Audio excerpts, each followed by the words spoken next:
welcome back again to my YouTube channel. Pauwi na tayo ngayon. Naghintay lang ako ng bus. 6 minutes pa bago dumating. Kaya dito lang muna ako. Ganda ng panahon ngayon. Hindi malamig. Malamig siya pero hindi yung bonggang-bongga. Pwede mo nang tanggalin yung jacket mo. Ang ganda ng weather ngayon. Ayan. Siyempre, Pilipino tayo. Nakatago tayo dun sa anino ng poste. Kasi ang taas ng sikat ng araw. Ayan, naghihintay tayo ng bus. Look at me now. Grabe, tapos na agad yung 8 hours natin sa factory. Napakabilis, no? Guys, papunta na tayo ngayon sa Kennedy Station. Nag-message si Marvin. Gusto daw niya ng ulam na may sabaw. So, titingnan natin kung anong laman ng ating freezer. Layo pala nung tigil nung sinakayang ko. Ang init pa naman. Magdadala na ako bukas ng sombrero. Para naman at least may patusok tayo dito. Pero naka-sunscreen ako. Nantok nantok na ako. Dami kasi ng box ko kanina. Wala akong pahinga. Dire-diretso yung trabaho kanina. Hindi ako naupo. Para matapos agad. I-idlip lang muna ako. Tapos mag-alarm na lang ako siguro ng mga 1 or 2 hours. Para tulog na ulit. Bababa na tayo sa Sunview.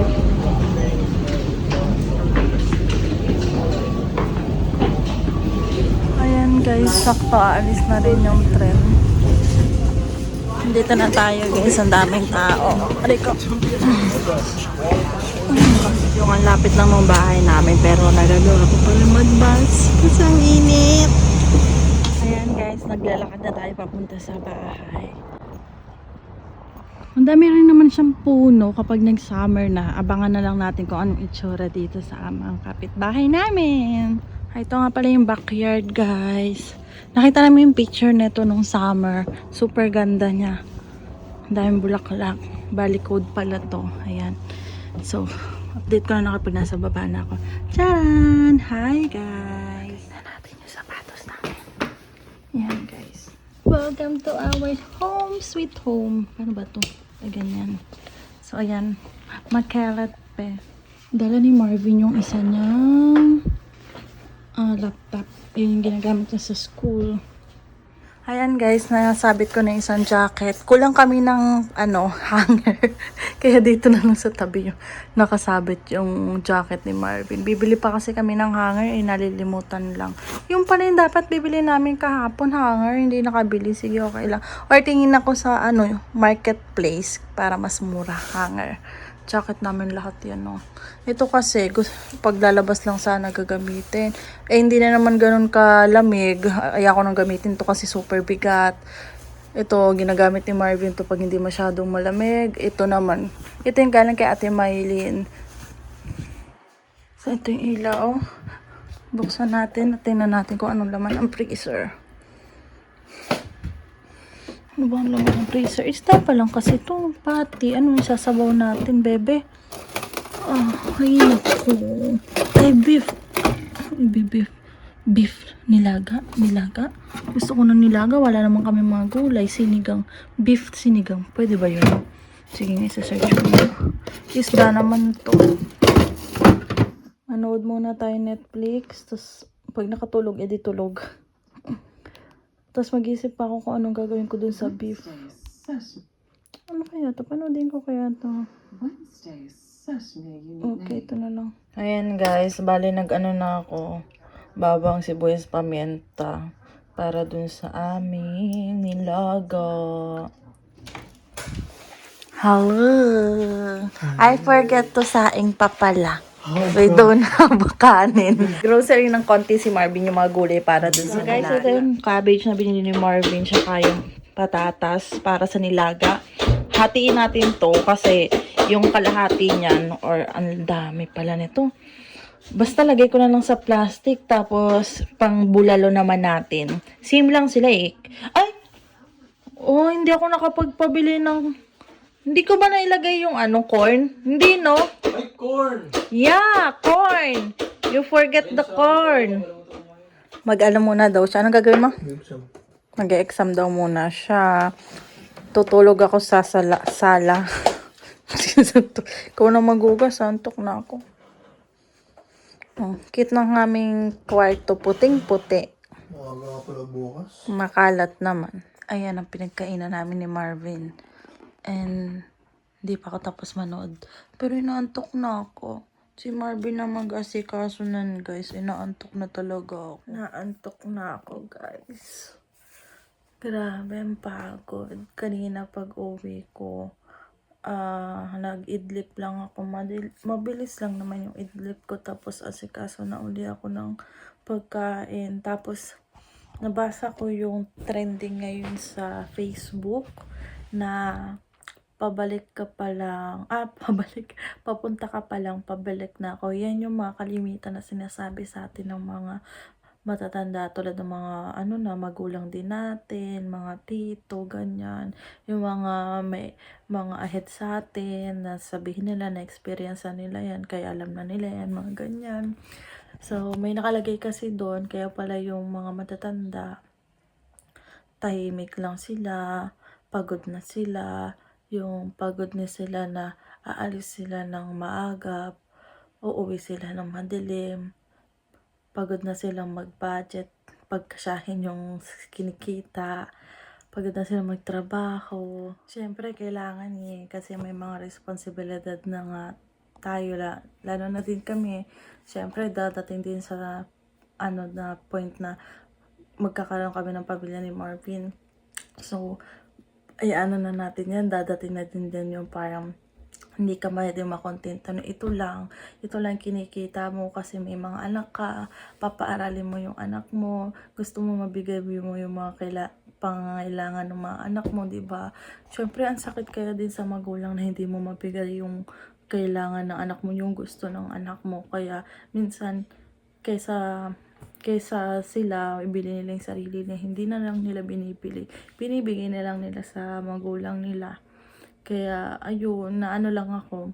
Siyempre, gastador kasi ako eh.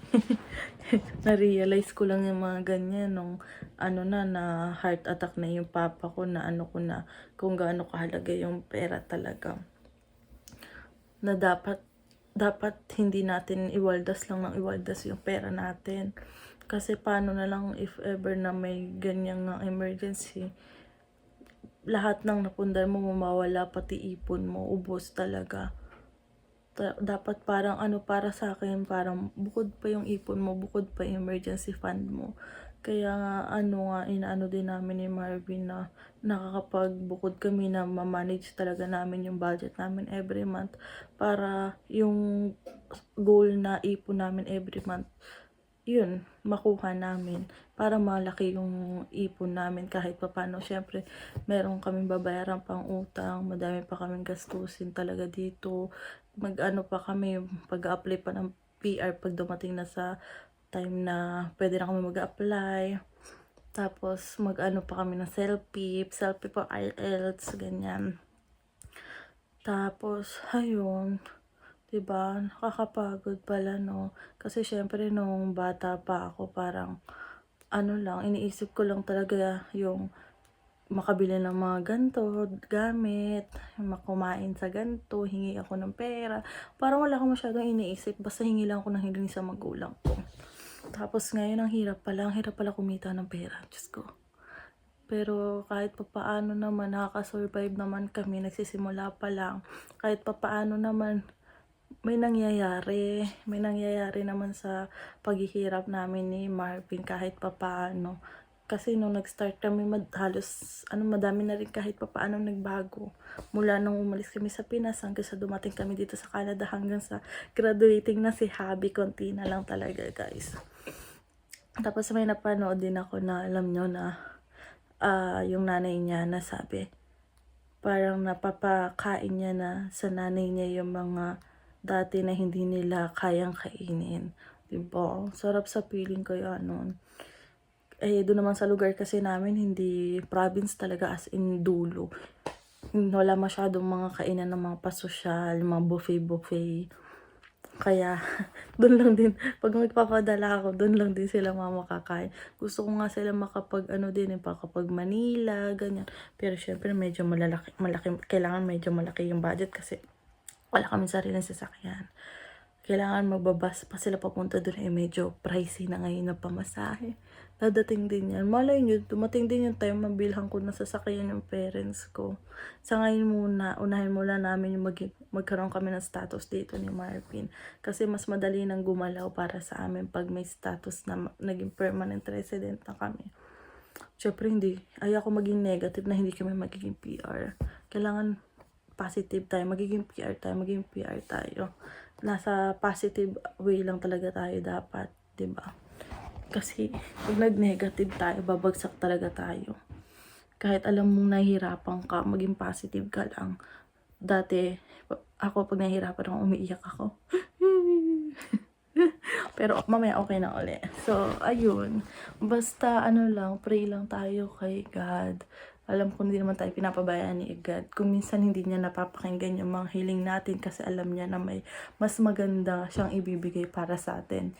Yun, kaya ganun. Kaya wag tayo magtatampo kay God kung minsan hindi niya tayo napapagbigyan. Kasi dati nangyari yan sa akin. Nagtampo ako kay God, pero yun, parang naano ko na, kaya pala hindi binigay sa akin ni God kasi may mas maganda siyang ibibigay para sa akin.